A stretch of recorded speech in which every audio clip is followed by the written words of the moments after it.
Welcome to How to Make Films and Influence People. Hey everybody, and welcome to How to Make Films and Influence People with Peter and Andrew, where we talk about our own approach to screenwriting and filmmaking, discuss great works of cinema, and blasphemously imagine how they could be remade. This week we'll be talking about The Usual Suspects, giving an update on our current screenplay project, talk about what we've been watching. But first of all, I'm Peter, successful filmmaker, film professor, and screenwriter, and this is Andrew. Screenwriter, filmmaker, but not a crime lord by choice. Oh, okay. You've put that behind you. It was a tough choice. Moved on to other things in life. All right. To this, a podcast, naturally. A lot of people do both. You can multitask. Yeah, it was too much. Good. Well, we have been moving along. We are coming close to the end with our script, and really excited to see where it goes from there. It's really satisfying to see all the work that we put in, and this is just going to be the first draft. And as I tell my students, and no one likes hearing it, it's not a question of how good your first draft is. It's a question of how good your final draft is. And I think we are pushing to get this first draft done, aware that there will need to be a lot of rewriting that happens. But I think that's part of the process. Great. All right. We have a question from a listener. Okay. This is Cheryl writing in. Let me see. So Cheryl loves the podcast. Thank you, Cheryl. Really enjoys listening to it. Okay, but Cheryl says, I've got a two-part question. One is, when you're writing an antagonist or a bad guy, how do you make that work? How do you write the best bad guy you can? And the second part of the question, she says, is, how do you feel about writing about really bad things, about people doing bad things? Do you ever feel uncomfortable with that, or is that hard to write? So I could see the connection there. Writing a bad guy, an antagonist, and thinking about how you feel about writing characters doing bad things. That's a good question. What's your initial response, Andrew? Yeah, writing an antagonist, I think it comes up in almost every script. There has to be some person who's against whatever the story is. I think of like the good antagonists, they have some depth to them. They're not just one note, like they're not just pure evil. I'm thinking of like Darth Vader, he's this like great antagonist, this bad guy who comes in, but then you learn something about his backstory and you're like, oh, he's a guy underneath all that. He's a person with feelings. So I think when I try to write antagonists in movies, I'm trying to think of like, okay, they're doing this bad thing. They're evil. They're the opposite of what the hero character is. But how did they get that way? Why are they that way? And is there any level of sympathy we can have for them or understanding for them that I think fills out the script a little bit? That's great. And I think of sort of like 3 rules for writing an antagonist, which you're already touching on, but 3 rules makes it sound grand. But like the idea being, how do they affect the main character? Are they real? And are they cool? And I think Darth Vader does all of that. I think those 3 things, because we have a main character. You don't want your bad guy to be, they're bad, but in a totally separate way. You want their badness, whatever conflict they're bringing, whatever they're trying to do, you want that to be in direct opposition to your main character, or the way in which they are bad is saying something or giving opportunity for your main character to rise to the occasion. Like, you want it to be connected there, not just an accident that this happens to be the bad guy. In terms of being real, I think that's something where, like you're saying, Darth Vader, it makes sense, a lot of what he's doing. And I think there are a lot of characters. I think of like Ryan Coogler with Sinners, or with Black Panther. Is really good at writing bad guys that make a good point. Like, from their perspective, that's they're making a good argument. We don't need to agree with it in the end. We don't need to side with them over the main character. But your antagonist probably wants to be the main character of their own movie. And so if you look at them as just being, this cardboard mustache twirling villain, they could twirl their muscles too. But then you're missing something. But you want them to feel like, I'm supposed to be the main character here, and I'm the one who's right. This supposed main character is just getting in my way. and I think that helps them feel more real and feel, a better part of the story. And then that third idea of just, are they cool? like is what they're doing. Do you get some moments where they, the James Bond speech? Not that that fits with every movie, but that's a pretty cool thing when the villain gets to be the villain. Darth Vader is the toughest. He's the toughest guy. He's dressed tough. Everyone's afraid of him. He both when he's out there with a lightsaber, but also when all the admirals are just cowering in fear of him. Like having those moments where we get to see our bad guy actually be scary, actually be cool, actually be tough. I feel like that adds to the whole story. Yeah, if they're skilled at something, like they're actually legitimately good at what they do, that goes a long way. And if their perspective, like it makes sense, even if you don't agree with it, the fact that they have a perspective that you can see how they came to that conclusion really makes them a solid character. It's a lot more fun to play with somebody like that than somebody who's just one note, one version. Yeah, you don't want the muscle twirling, No. to coin a phrase. But what about writing about bad stuff happening or people doing bad things? That's it is funny because I feel like I watch all kinds of movies, and I watch movies full of all kinds of bad things happening, people doing terrible things. But it does feel a little different if you're bringing that into the world. Do you have any reservations or any thoughts about that? Yeah, I would say I haven't gone too dark personally. Oh, maybe I have. I don't, what does it say about you if you're writing about this? But I think it's hard to you really can't have a story without something bad happening, without something going wrong. And so it's just a level of whatever your story is, you have to have some darkness to it. Something has to go wrong, something bad has to be there, or else there just isn't a story. There's just nothing interesting going on.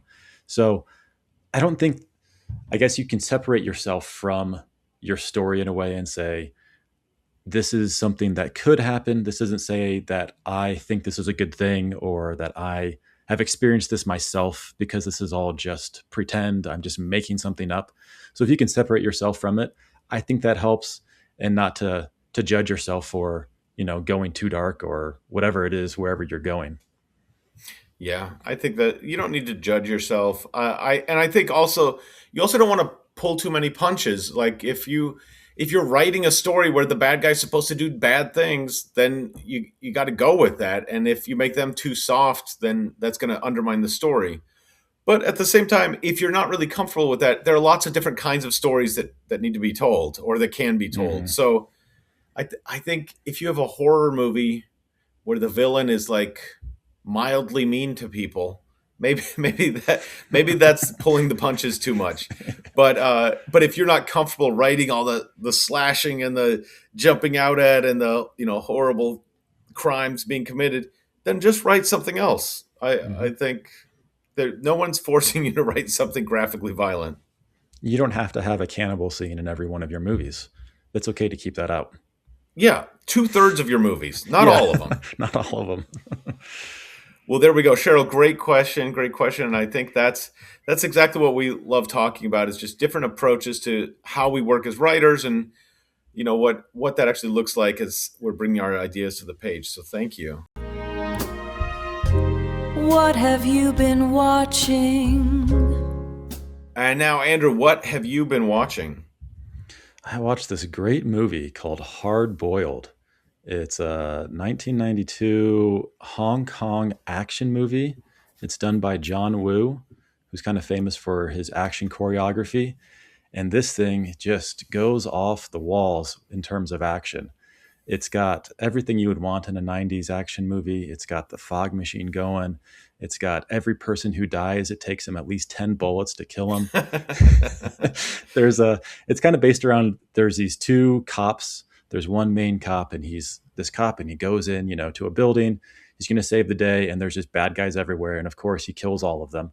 And then there's another cop who's undercover. And so one of the emotional through lines of this, which I think is really funny, is that the cop goes to his boss, and he's like, I almost killed this undercover cop because I didn't know he was undercover. You got to tell me this stuff. And the undercover cop is kind of in the same situation. I didn't know you were a cop. And it's this whole like they're like really upset about this because it's never crossed their minds that they could just not kill every single person they see. You know, it's like we could arrest these guys, or, you know, they're bad guys, so they just deserve to die. And that's kind of the movie. It's just so many shootouts, really creative action scenes. There is, you know, one of the last big battles is in this hospital. And so they really play that up. And there's all these people that got to get out. And one of the scenes is there's you know, all these babies in the hospital. They're getting out through this window and the place is on fire. And then his love interest is like takes the last baby, and they're like, oh wait, there's one more. He's like, I got to go back for it. So he grabs this baby, and then all these bad guys show up. So he's shooting all these bad guys while he's holding the baby. And then some blood splatters on the baby's face. He wipes it away all gently. And it just goes, it's insane. Just the creativity of these ideas. Then you think, okay, the baby's done. That was a great scene. Creative way to use a baby in a gunfight. Wouldn't have thought of that. He then gets his pants catch on fire. And in order to put the fire out, the baby pees on his leg and saves the day. Oh man, it was just a cherry on top of everything. I don't know that this movie's for everybody, but if that sounds like it'd be fun, I think you should give this a try. It is all in whatever Chinese they speak in Hong Kong. I can't remember which one it is. Is it But Cantonese? Cantonese. But you really don't need to be paying too much attention to anything. It's just a lot of great action and a really funny story. So I liked it. Cool. If it was Mandarin, I could follow it, but Cantonese might be tricky. It's too much for you, huh? Too much. Is it trying to be funny, or are you just finding it funny? I think it knows what it's doing. I think it's a little bit on the nose. The baby scene in particular, like they had to know. But there are some scenes where it just looks really cool. They have the slow motion, like he'll jump over a motorcycle and then shoot somebody, and it'll like give you a few different shots of it and in slow motion, where I think that was the style of the time. But this type of movie has been mocked, you know, and done in so many different ways. But there's a lot of it that's really cool and really cheesy at the same time. And I think it's doing that on purpose. Yeah. Great. So. Great. Hardboiled. I've not seen it. I'm aware of it, but that's cool. I'll check it out.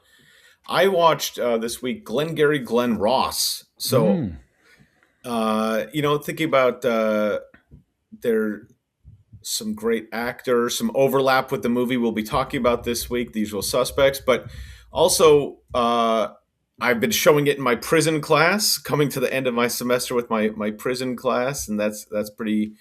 It's been interesting watching that with the students there because it's a nice demonstration. I don't know if you've seen Glengarry Glen Ross, but it's based on a play written by David Mamet, and it very much is like a play. It's very limited location, great acting performances, but also great writing, you know, setting up the great acting performances.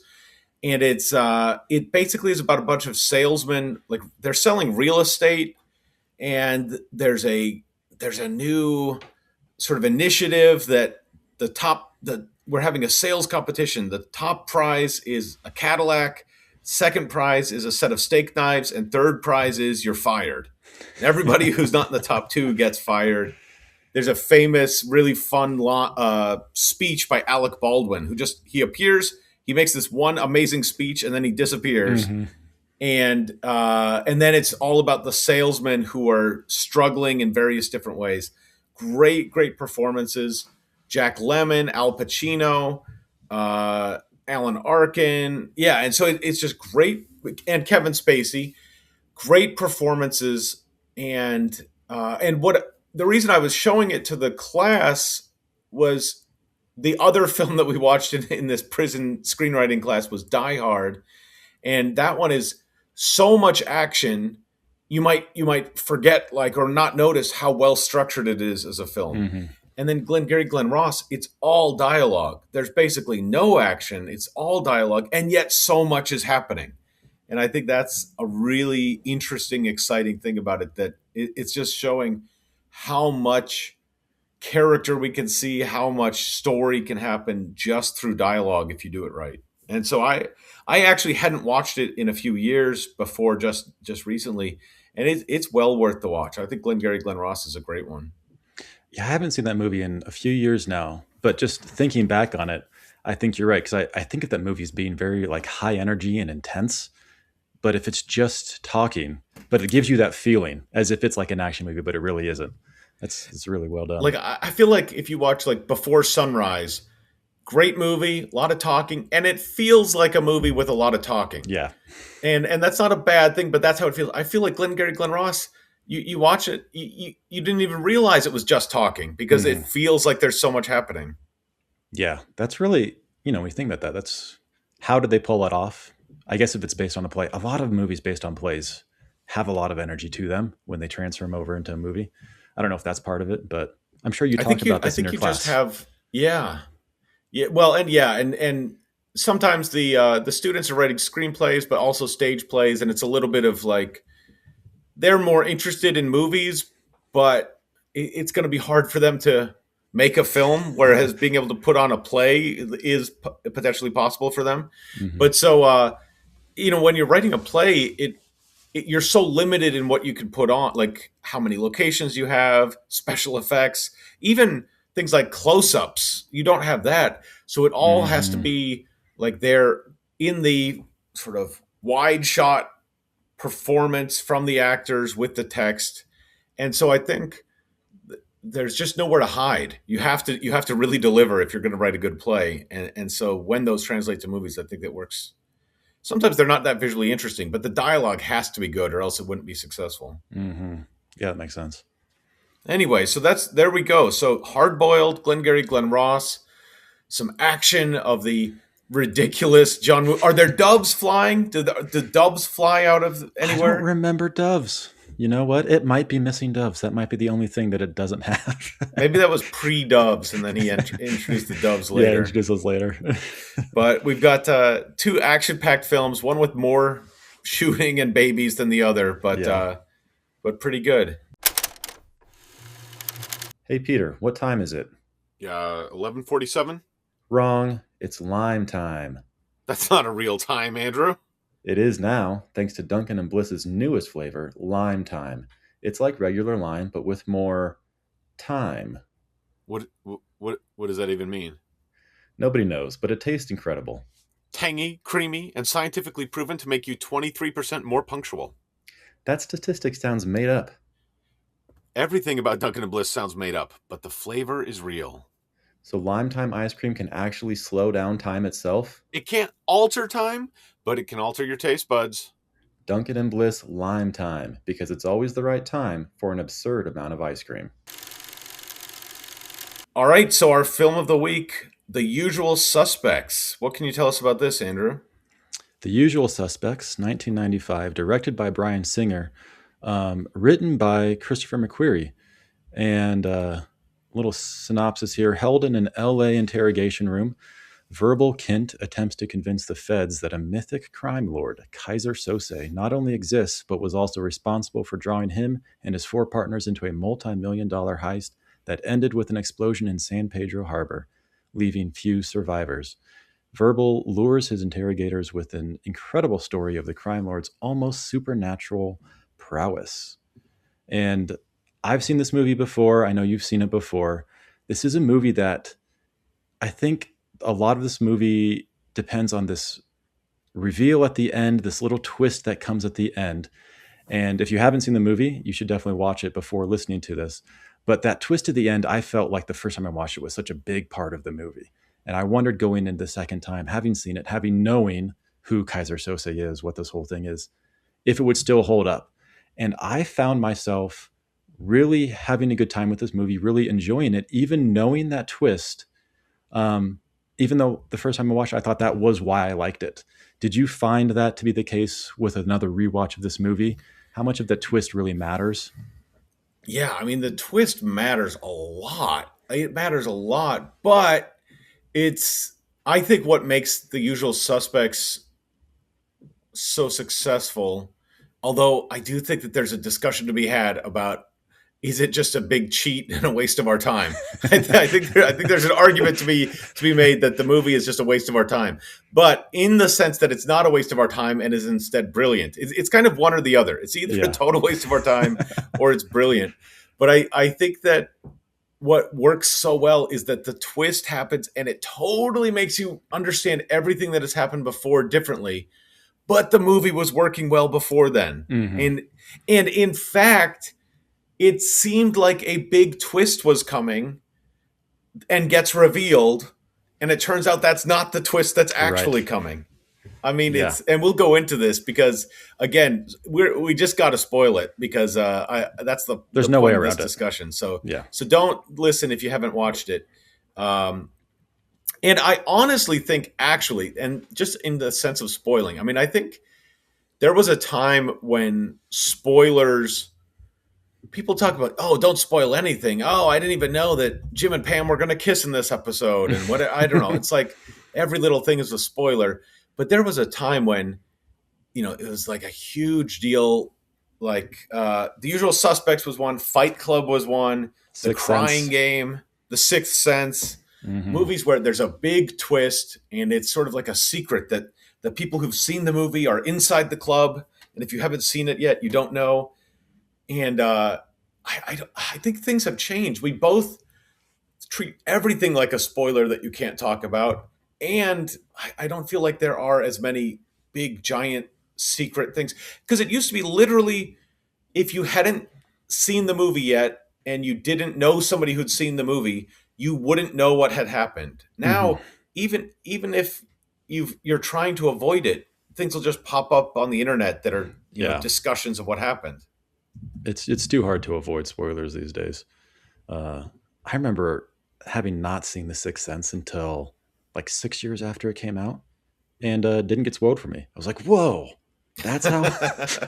Just somehow, I don't know. Nobody ever told me. No one I knew saw it or something, and I just never made the connection. But I don't think that could happen today. Like, especially with a movie like this, if it came out today, I don't know. You'd find out right away. I think if you're paying attention, and this is why sometimes it's really fun to watch foreign films or smaller films, just because it's possible to go in blind. Yeah. If people aren't really talking about it, it's possible to go in blind. But it's hard to avoid things that are really big in the culture. The idea of everybody knows who Kaiser Soze is, but nobody's saying it. Like, Right. I don't think that exists anymore. No. Yeah, and Kaiser Soze is being the big part of this the whole story kind of revolves around Kaiser Soze, which is interesting because he's a fictitious person and a real person at the same time. And I think it's interesting how the story was able to balance those two things. Because by the end, you're like, oh, it is a real person, but also, is he not real? I don't know. You're kind of left wondering at the end. Yeah. So we got to talk about a few things. So a few things, just some action items that we need to cover. But what is even true in the movie? There's that. So there's the big twist. There's the twist leading up to that twist. There's the premise of the movie, and there's what is even true. Those are some things that I wanted to cover. But starting off with the premise of the movie, what you read, I think, is a fair synopsis of the film. And I feel like nowadays, even if you haven't seen the film, that is absolutely how people would describe the film, or that you would expect to see that as a synopsis. But I remember when it first came out, the idea was, the premise is, it's like from Casablanca, round up the usual suspects. It's like the idea is, it's a super crime that happens based on the coincidence of these criminals being grouped together in a lineup in the police station. Mm-hmm. And so everything else aside, all the Kaiser Soze stuff, we're going to find out about that later. The Verbal Kint stuff, we're going to find out about that later. The idea that there is a twist, we're going to find out about that later. But the basic premise was, like, what if a bunch of guys were brought in on suspicion of a crime, and they're in a lineup together, they're held overnight, but actually, because they're held overnight, they plan a giant heist, and then things spiral out from there. And I think that is the premise of the movie, but we just sort of lose that because there's so much else going on. It's kind of the jumping off point. And yeah, it does kind of feel like a classic Hollywood noir crime movie, like almost like a Maltese Falcon, or like you said, Casablanca, or something like that. Like, that's what it's trying to be. Like, just a straightforward crime movie. And it feels like that for much of the movie. And then it slowly like transforms right before your eyes into this wait, is this a mystery? Wait, who is this other guy? What is this crime that has nothing to do with the original suspects getting together? And it just like, there's like this one part where they all get together and that's the jumping off point. But then it just moves past that setup so quickly into something else that I think is really interesting as well. But structurally, it's very interesting how they kind of transition out of that into something of a mystery, or I Yeah. don't know what you would call it at the end, really. Well, yeah, I don't know. It's a one of one to some degree, but Yeah. I would say, like, you start off and it seems so there is this opening scene with the boat with Keaton and Keaton getting shot. And I think he says Kaiser. Um, Hmm. but you don't even know what to make of it. If you're watching this for the first time, you don't know what's going on. You see one guy, you see a whole big fire happening and one guy gets shot. And then we go into what seems like just the framing device for the story. And I think that is structurally a really interesting thing with the movie that, like, there are lots of movies, thinking of Citizen Kane, for instance, or thinking of lots of movies where there's some kind of person telling the story Hmm. who is not the point. They're not the main character. They just happen to be the person they're the survivor, or they're somebody who's telling the story. And really, it's about somebody else. And I think it seems at first like Verbal Kint just happens to be the guy who the police have.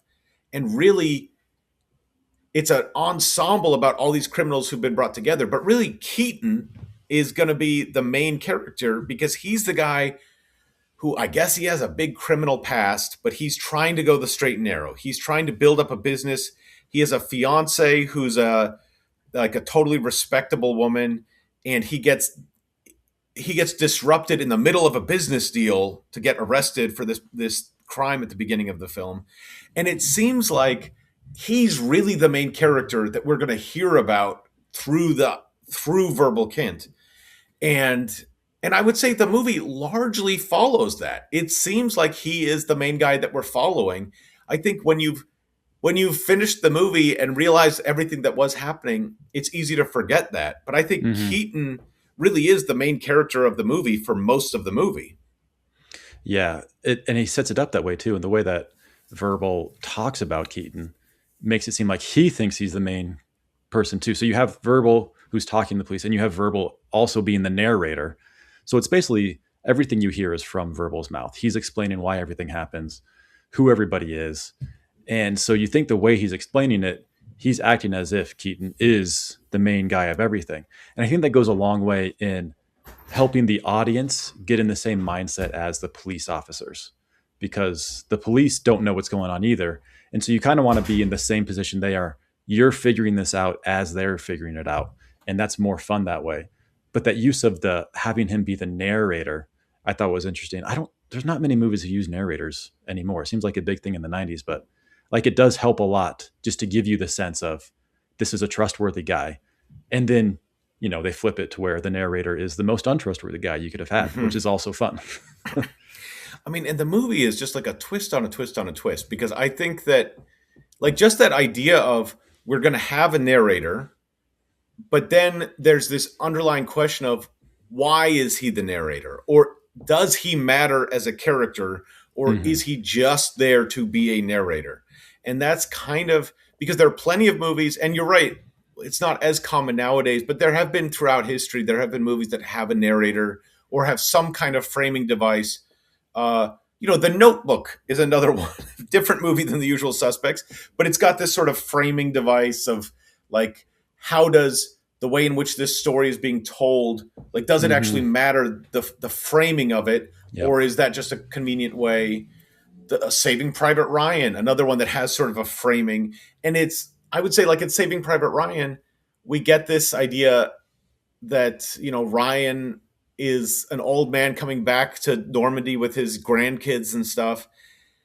And it's like, it's a sweet little moment. It's a little bit of a moment at the end of Saving Private Ryan, but it doesn't then suddenly change your understanding of how Hmm. Ryan is playing into the movie. Um, and I think that's common within this framing device. Like, when you have a framing device like that, you sort of pay it off a little bit, but the idea of, like, is that character going to really matter? I think that already is an interesting twist, let alone how he ends up mattering. But just having verbal, like I think the conversation where Agent Kuyan, when he is telling Verbal, like, Keaton is the bad guy, Keaton doesn't like you, Keaton was taking advantage of you, like that already feels like it's paying off in a way, because we've taken our narrator who has the whole time been a fan of Keaton, has been telling us the story and talking about Keaton, and then it seems like Kuyan is telling Verbal, you have misunderstood what was going on. You thought that Keaton was your friend. You thought that Keaton was doing a good thing. Let me tell you the truth, which is no, he wasn't. And he was taking advantage of you. And so, like, already that's such an interesting twist. And then the movie goes on from there. Because if you just ended it there, Keaton is the bad guy, you'd be like, oh, that's a good crime thriller. Like, that is a fun movie. It's cool, the twist. He was being used the whole time. That's great. Like, that is enough of a story on its own. And I think what takes it over the top, and I wonder when, I guess if Christopher McQuarrie was writing this, when he had this idea, was it from the beginning, or was he like, there's another twist here at the end? Like, how did this come about to then go, you're wrong. And then it's like, no, wait, you were wrong the whole time. He's been playing you. He fed you all this information so that you'd come to this conclusion, so that you let him off the hook. He pretended to be an idiot for your sake to make you look like an idiot. And it's just this one up on top of him that is just this extra, so fun to see. It's such a great ending when you see him lose the limp and you're like, oh, he's going to get away because they're looking for a guy that has a limp and he doesn't have one anymore.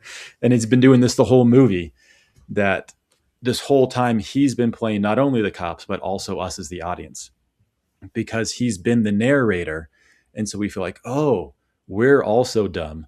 We also fell into his little game. We fell for his theory that he put out because he was the narrator of the story. And we want to believe the narrator. We agree that this is who knows what's going on. And so we follow the narrator and trust them with the story. So to see that, then, see yourself be fooled on top of the cops is extra fun. Yeah. And I almost think, and this is a question we need to get into, but is The Usual Suspects just doing too many things at once? Because I like, or is that it's super brilliance that it is doing so many things at once? I think that's a real question, but I think it's already just a genius idea to have the narrator telling us the story and then have this twist that the cop is telling the narrator, you've been wrong the whole time. Yeah. Like that in itself. That's a fun twist. And because it then goes further, I almost feel like we don't get the satisfaction of that twist. We get the satisfaction of that being a twist for a minute or two, and then it immediately gets erased by what ends up by the real reveal. And I'm like, oh, like, would the movie be better if it did that? Or have you just jammed so much into this that you're wasting it? Yeah, that's a good thought. Like, because you don't have time to sit with it. And you really don't have time to sit with anything. By the time the second twist comes, the movie ends. You're like, wait, what? And you're just trying to rack your brain. Okay, I'm trying to think back. How does this actually work? And it does work. And you just think about that for a while, but it does overshadow the first twist, which in and of itself was just really creative and brilliant to put in there and to throw that on top. I wonder, I know it would work without the second twist, but would it be better? I don't know. Because if you see it there, you have to do it, right? Because I think that's what gives this movie the staying power it has, is just that it's on top of it. I don't know. It's hard to say. I don't know if you ever watched the TV show Empire with Terrence Howard about like a record company family. But it was like the hottest thing on TV for a couple years. But it would go through, in one episode, it would go through like 2 seasons worth of plot. It would be like, oh, he's having an affair, and he got caught having an affair, and then like they made up, and then they had to like kill the woman he was having an affair with, and now they've got caught doing that. That's all in the first half of the episode. I'm like, oh, it's like, I love that you've come up with so much plot, but would that be better spaced out a little bit? Yeah. And I wonder that with this. Yeah. That's a good question.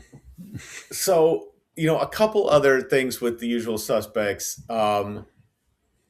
like, what did you think of the whole gang of guys? Did you like them? Did you feel like hearing everything through verbal sort of kept them from feeling like their own real characters, or did it seem like a good group where you're never quite sure who's doing what and who's allied with who could be the bad guy?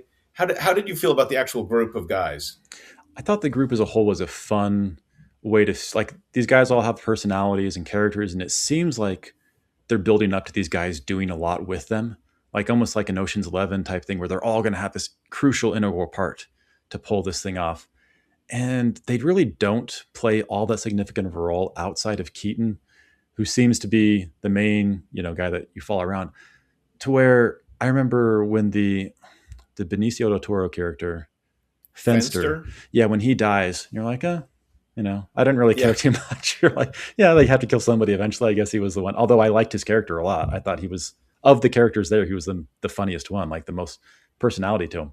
But it does seem like the whole thing kind of rides on Keaton being the main bad guy, and these other guys are just kind of side characters to it, which is fun. But do you ultimately care about them? I don't think so. I feel like that's also something where it's hard to go back to the first time or to not knowing, Yeah, I because know. I What did you feel like think? when you start, I do think they're fun. And we see the first heist that they do where they rob the dirty cops. And I think we get to see them That's fun. successfully pull it off, and they Hmm. each have their role. And I think it works pretty well. And I think that's them kind of like really shining. And but then when and I guess I'll just say, so it turns out, if you haven't seen The Usual Suspects, which you really should have by now, but that Verbal has been making up everything. And so that all, like, he has been lying and drawing names and facts and all these stories from the bulletin board in front of him in the office where he's being interrogated. And so everything that we've seen basically has been a lie. And I feel like, and I want to get further into that, but I feel like that does take away any rewatch. The other characters don't feel as real, I feel Yeah. like, because we know that, I guess they're not being made up, but they're being embellished, or a lot of the details are being made up. And so I feel like that it's hard to feel as attached to them. Yeah, you just don't have that connection. I think I, when he reveals he got it all from that bulletin board behind him, it kind of like there is a sense of, oh, that kind of, you wanted something to be real. Why did it all have to be made up? Like, couldn't it have all been how he said it happened, except for the ending, except for who killed who? And so there is that sense of knowing that's going in, like, well, is any of this actually matter? I think that does give a little bit of like a downer to the end of it, to the whole twist of it, but I don't think it ruins anything.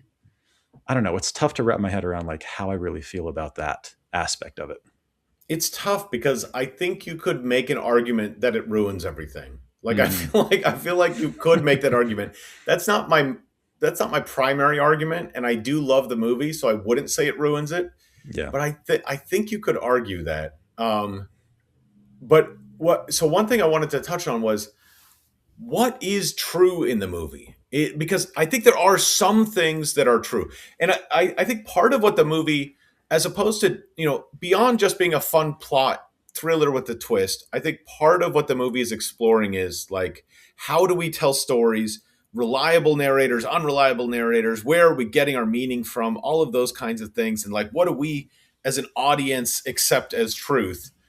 And so I think it's really smart in the way that it's challenging us. You just accepted that this was happening because we showed it to you on the screen, but actually it's not happening. Yeah. And it's interesting then thinking about that as an audience member of what is true. But like, in terms of the actual facts of the movie, there was a boat, there was a fire on a boat, and a bunch of people died. It seems like the police have verified that that's true. There is a guy in the hospital who has seen Verbal Kint before, and so it seems Hmm. like that's true. I think that he says Kaiser Soze, doesn't he? So Yeah. like, I think that Kaiser Soze is a name that exists. That's not something that Verbal Kint. Now, that might not be a real name historically. It might not come from Hungary or Turkey or whatever. Right. It might not be, but it does seem like that name exists before this moment. Mm-hmm. Yeah. And the criminals, like the guys, exist. They were arrested. I mean, they must have been. The police would know, like when Verbal's telling that story. I feel like the things that Verbal is saying that the police would definitely know. Yeah, they can fact check. That must be true. And so they must have done that first heist when they like I have to assume we don't know all the planning that went into it or all the discussion that went into it. And I guess I'm assuming that actually Verbal was running things and so that it went very differently in the planning process than how we see it. But I think we know that the gang did do that heist and steal the money from the dirty cops Mm-hmm. because the police would know about that. And then everything else, I'm not sure if there's anything else that we know to be true. When they get to LA, all of that could be made up, except for the boat part. Who's on the boat? Who killed who? You don't know. Like any of that could be made up. So it's like half of the movie is real and the other half is potentially. Yeah. I mean, we know some of it is for sure false, right? Some of it he for sure made up names. He for Yep. sure embellished stories. But even I guess at the end of the movie, you're not quite sure where the line is for any of that. And I wonder if that was intentional or if as they're writing, making this movie, like it's just too much work. It's just too messy to go back and clean all this up and say, here's what is real and here's what isn't real. So it's just, we'll just leave it be. You can figure it out on your own, guess what it is. We don't know either as the filmmakers, you know? I don't know if that's what it is or if they actually had more and they're like, no, this is a better ending. It needs to end here because if you give it more time, then it's just not going to have the same fun payoff at the end. I don't know. Yeah, I mean, and I think there is some intentional ambiguity, which is a tough thing. I feel like a lot of film students, a lot of like beginning writers, a lot of writers in general, they love ambiguity. They love, oh, it could be either way. It could be true. It could be not true. And I think usually that's not the better choice. Usually it's better to tell us what happened. Every so often the ambiguity pays off. Or it's kind of like, I mean, I think The Graduate ended with good ambiguity. It's like it gives us a good resolution. We know exactly what just happened. We have no question about the facts of the matter, but it's very ambiguous about where it goes from here. Yeah. And I think that's good ambiguity. I think who knows what even happened? That I think is where people go wrong. The ambiguity of what just happened as opposed to ambiguity of what's going to happen next. Yeah. I think one of them is a lot easier to digest as an audience versus the other. Yeah. And you wonder, I don't know, like if they had a scene where they showed everything that was real and wasn't, I think I would want to see that. If you were to ask me now, would you want to see that? I would say yes. I would like to see everything, like just to show me a quick flashback. This wasn't, you know, maybe people change. You have the same scene, but different persons there or whatever. And just to get a little more sense, I don't know. That's an interesting idea because I feel like I usually wouldn't like that idea. I feel like that sounds to me like the cut scene, like the extra scene on the DVD that is kind of cool to see, but it would ruin the movie if it was in there. But with this, I do think, to me, the biggest problem with the movie is that I feel like you have an agreement with the audience that we are watching an actual story. And when you then say at the end, none of that was real, even within the world of the movie, I feel like that just feels like it's cheating us. And I think if you did have a scene that showed, no, a lot of this is true. Because also, if you think about it, the way that people lie, it would be very rare and difficult and probably foolish to make up everything from whole cloth. Yeah. Like the way that people generally lie is, here is a real place and I'm going to give it a different name and I'm going to change some details, but I'm going to base in my mind what I'm telling you off of something that happened that was similar to that. Because otherwise it just gets too complicated in your head. Like I think that that's not the way that, I don't think people lie in general in the way of, I'm going to 100% create a story that didn't happen. Yeah. That doesn't seem realistic. So you kind of assume some of this has to be real. It's just unsatisfying not knowing. I guess that's where I land on it. It's just, I don't know what is and isn't at the end of the day. it was still a fun movie. Yeah, I don't know what the answer would be. I mean, maybe this is the best version of it. I Maybe. think so. There's one detail that I actually hadn't really noticed before that I paid special attention to here. But when Verbal is telling the story of Kaiser Soze, he gives this story about how Kaiser's family was attacked, and then Kaiser kills his family, his own Yes. family, so that they Hmm. won't live with the shame, but then also to send a message that he is the most ruthless person in the world, and that Hmm. there's no getting at him, because if you anything that you think you could do to hurt him, he will do first. And it's a very compelling story of, he is the devil, he's the scariest person in the world. But then the specific detail that Keaton or that Keaton's fiance, I think her name is Edie Finneran, but that she has been murdered. Like, I it's interesting that plays into Kuyon's thinking that Keaton killed her, just like the story of Kaiser Yeah. killing his Yep. family. Hmm. And it makes me then wonder, like, is that, like, was Verbal telling that story specifically to tie it into him, like he knows that Edie has been murdered and Hmm. he's tying into that story specifically, or is he just telling that story to show like how bad Kaiser is? And another level is, if Kaiser exists, which I think he does within the world of the movie, is that a myth that lots of people have heard about Kaiser? Or whether it's made up or not, does that myth exist before this moment? Or is Verbal making up that myth about Kaiser As he right goes. now? Yeah. Because if anything is true, that's the thing that you'd want to be true the most. Because that's just a really fun villain backstory. It seems too good to be true, though. But if he was using that for Keaton killing his wife at the end to make that connection, very clever, interesting way to do that. He saw that coming. It shows how smart he is. And so that works on that sense. But to have this like mythic character do that, it almost feels like the Joker in The Dark Knight, where he does that. You want to know how he got these scars, and Yeah. it's a different story every time. Where it's not so much what the story is just to be a myth, just to be like, oh, I heard this, and so I kind of think it's not real, but you really want it to be. It just seems so fun.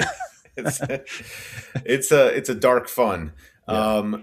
So, I guess, one more thought, just, I guess, coming to the question of, does the movie, is it just a deal breaker? Is it just too annoying that the movie has made everything up, or is that awesome, or is that kind of a mark against it, but otherwise it's great? Where do you come down on that?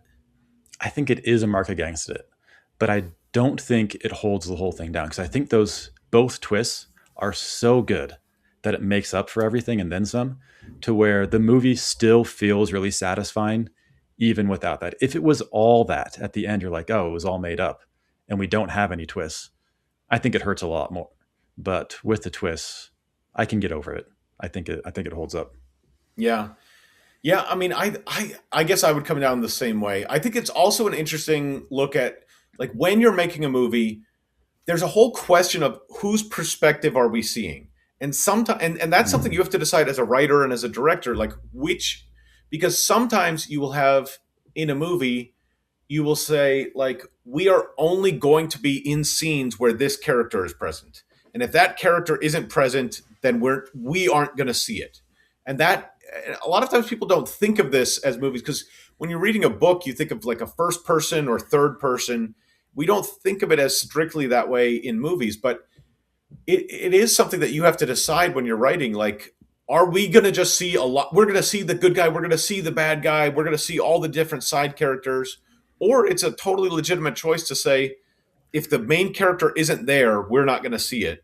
And I think The Usual Suspects is just taking it to the nth degree of like, we are going to show you things that are coming from a, like, it is just breaking all the rules about what perspective we're actually seeing, Yeah. because some of these things, we are seeing things that Verbal doesn't know about. When the police are talking to the guy in the hospital, That is not from Verbal. That Hmm. is something that the movie is showing us. And yet, so much else is just we are seeing things that Verbal is saying. And I think the movie really is breaking rules, which I guess just on a smart level, it's just challenging the rules. Why do we Yeah. accept these as rules and conventions? But it is breaking the rules that we expect of, like, there needs to be some consistency in what you're actually showing us.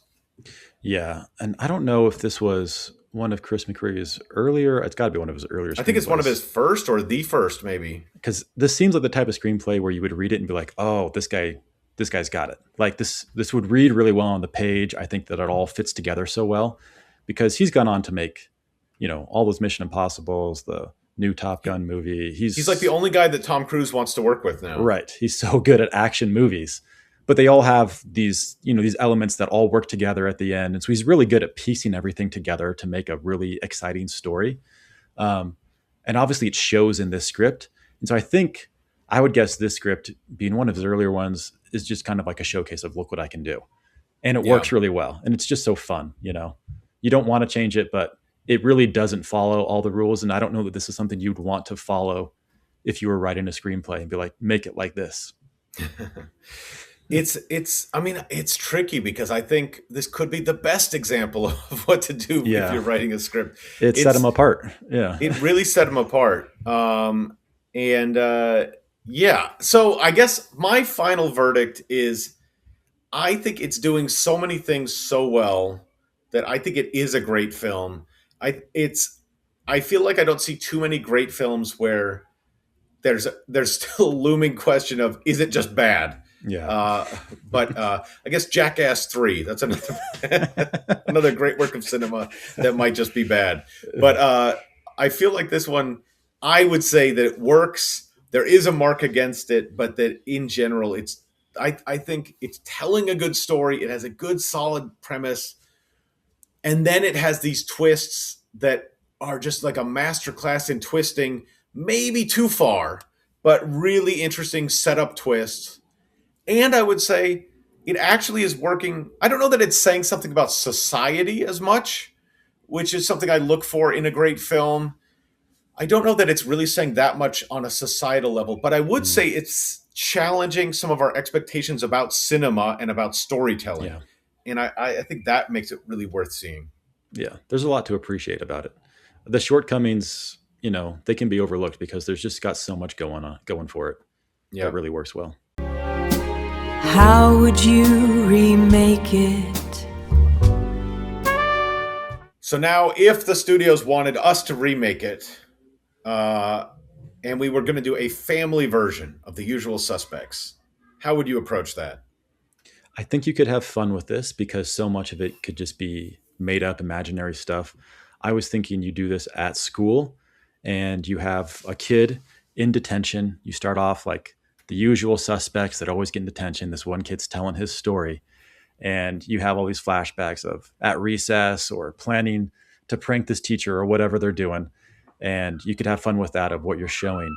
But I was trying to think of like the twist of at the end, how does he get away with this? It'd be kind of cool. You have the main kid, the way like he writes notes, the way that he does his homework, the way that his handwriting is.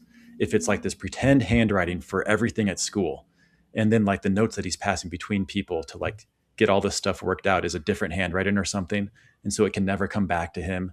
And maybe there's like that twist at the end of like, oh, we thought this kid was just a bad student, has terrible handwriting, but he's just been faking it the whole time.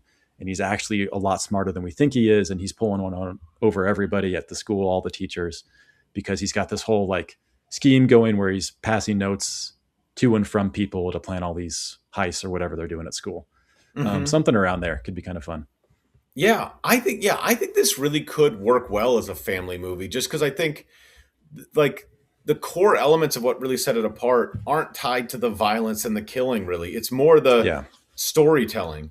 I was thinking of very similar, but I was thinking of like kids maybe being questioned about parent or by the parents about having done something or something happening at school, and some like a question of, there's this new kid, and is this, there's a new kid at school who's doing these things, and but and I think like the double twist of like it wouldn't need to be exactly the same, but it's like it's a the kid is talking to the parents. He's been in trouble. The parents are now trying to find out what actually happened. They've gotten a report from school, such and such happened, and now we want to know what really happened. And he's talking about how I just got caught up in something because there's this new kid who's doing all this stuff, and then some kind of twist about like, okay, it's the parents think that, okay, at first they believe that it's a new kid, but then they think, oh, maybe it's just him having done this, but blaming it on some new kid. And then some kind of extra twist of it's not actually that new kid, it's somebody else that we already thought, like we thought somebody was a random side character and actually they're the ones masterminding it or something like that. It's kind of vague. I haven't written the script, I've got to admit, but I think that the story dynamics could definitely work on a family level. Yeah, because you don't need the action for this to work. You could do it where it's a lot more family friendly and have the same structure, like you said, and pull it off and just have fun with it. Yeah. What about a no budget or super high budget? I mean, I feel like this was just a classic of the 90s independent film era. And so it's kind of like, not that it is no budget, but part of the appeal of the movie was that it was a low budget film. But what were your thoughts on that? Yeah, if you were going to try to do just the ultra low budget version of this, you'd have to make it shorter. But I was wondering if you could have the Kaiser Soze in the room, the interrogation room, and then you have the cops outside. And for the flashbacks would be the hard part of how he's describing the story. If you could have a version of this work where they are going through maybe old newspaper clippings, or they have other people in the room that they can talk to without having to create these huge scenes like these heists and everything. If there's a way around it, I don't think it'd be as interesting, but I wonder if you could somehow, just by showing information or TV clips or something, to make the structure of it work, be a lot less interesting, but keep it in like one or two rooms. I think it'd be tough. Yeah. Maybe doable, but it'd be tough. It's an interesting, like it is low budget. I don't see any reason why having a giant budget, I'd love to see any good crime movie set in ancient Rome. I feel like that's been undertapped. Yeah, we need more Rome. We need more Rome. But I was thinking if we start off, we think about, what are some of the core elements of this? We have that sort of deceptive storytelling. We have the basic idea of, Verbal getting questioned in the police station. And then I was thinking about that initial premise of these guys having been brought in, and the idea that they're in this holding tank then causes all these problems. Like the idea that the police have brought all these criminals together is going to cause trouble. I thought, what if we just stay entirely in the police station, but we change what happened? I'm like, what if everybody else died in the holding tank? like everybody else is dead, and Agent Kuyan is trying to figure out from Verbal what happened, or something like that. Like something like we cut out a lot of the heist stuff and we say whatever happened, something in that dynamic of the people or it's, different people. Maybe it's not all about Verbal telling the story anymore, but maybe it's different people, unreliable narrators, like somebody died and now everybody's being questioned about what really happened. And like all these criminals were locked up overnight. One of them died. And now the next day they're each being questioned and they're telling a different version of what happened. And there's some underlying twist beyond that of like each one of them is lying in different ways, but there's actually some bigger deception that they're not even telling. I think that you could do something with that. It would be, I do think having a bunch of criminals in a cell is a pretty cool dynamic. If you're going to think of something as a one location, that's a pretty cool dynamic to have. And then have the camera go out for like 20 minutes and we don't see what actually happened. And it's just the aftermath. So like, was a cop involved in this too? How come this went out? You could do a lot with that. Just sitting in the room. What happened during these 20 minutes? Yeah, How did Epstein actually die? Maybe that's going that's there. the movie. This is just the Epstein You just usual put suspects. it around Epstein. I think you could sell that today. There you go. That's we didn't even touch on Kevin Spacey's reputation, but Oh yeah, I'll leave that alone. we won't. Yeah. Okay, but then let's get to our third category, TV show. Either like an ongoing series or like a 10-part Netflix series. What were you thinking on this? I think you could definitely do a TV show with these characters because you have 5 of them. They all have interesting backstories. You could definitely do more with them to make them feel like they're a stronger part of this and keep Kevin Spacey being the narrator, narrating parts of this as we go back. I think one of the big disadvantages to dragging this out to be a TV series length, even if it's only like 7 episodes, would be when you find out it's all made up. That would be so disappointing to have spent 7 hours, like, oh, it was all just pretend. It was just a dream, And I think that would be just an inherent disadvantage in this style to where you can forgive it in an hour and a half movie. But if you went really further with this and still had it be, this was all, he's just making it up, that'd be a tough pill to swallow. That's a tough one. I think they did that with the, I think they've done that with a couple things. Like in the finale, they were like, oh, it was all a dream. But wasn't that for Lost?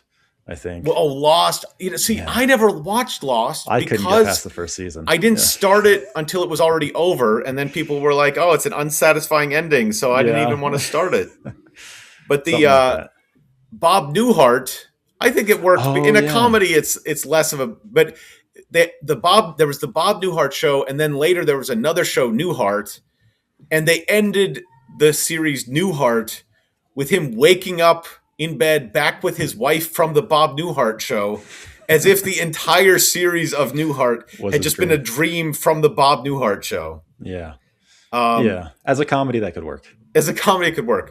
But so my thought for a TV show was sort of taking that problem head on and saying, forget like being just the TV adaptation of this. I want to see the Kaiser Soze story. Like, what if the TV show is just the real story of what's going on here? And let's just watch Kaiser Soze. Like, it's Godfather 2. It's Godfather 2. We just lose.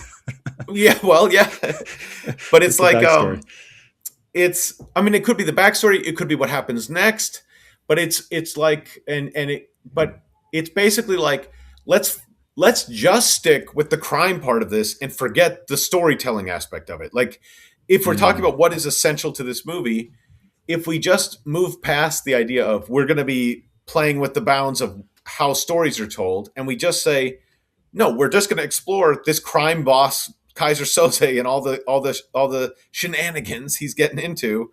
Like, I think that would be an interesting. I'm not sure that would be the best, because it would be undermining so much of what's good about The Usual Suspects. But I do think it would be a really cool companion piece of like, here's a TV show. You've always wondered what was real. We're going to actually explore that in the TV series. Yeah, I think that'd be the way you have to do it. Just have some fun with it. I mean, he's such an interesting character. The myths as they go on, that'd be fun. Would any of these be an improvement on the film? No, definitely not. That film's. I mean, that's the only way you want to see this is the film version. Yeah.